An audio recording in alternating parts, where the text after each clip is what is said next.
جن لوگوں کے پاس مال ہے اور وہ خدا کی راہ میں خرچتے ہیں، رات کو خرچیں یا دن کو خرچیں، چھپا کے خرچیں یا ٹی وی کے شو کر کے خرچیں، دیکھ لو ذرا، سرم وعلانیتاً یا اعلان کر کے خرچیں، فَلَهُمْ أَجْرُهُمْ عِنْدَ رَبِّهِمْ وَلَا خَوْفٌ عَلَيْهِمْ وَلَا هُمْ يَحْزَنُونَ۔ آپ سمجھتے ہو صلہ ایک ہے نا؟ ادھر اپنے ولی کا صلہ بتایا کہ میں خوف و حزن کے بغیر، اور ادھر کیا بتایا جن کے پاس صرف مال ہے اور خدا کے لیے خرچیں، شوشا کر کے خرچیں، چھپا کے خرچیں، بتا کے خرچیں، ان کا کیا صلہ ہے؟ وَلَا خَوْفٌ عَلَيْهِمْ وَلَا هُمْ يَحْزَنُونَ۔ وہی صلہ ہے ان کے پاس کہ نہ اس پہ غم رہنے دے گا نہ حزن رہنے دے گا۔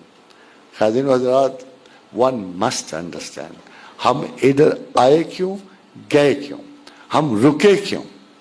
دیکھیں اللہ کے رسول کا ارشاد ہے، اس کے بعد یہ امید بالکل ختم ہو جاتی ہے کہ اس دنیا میں آپ کے لیے کوئی سہولت ہے۔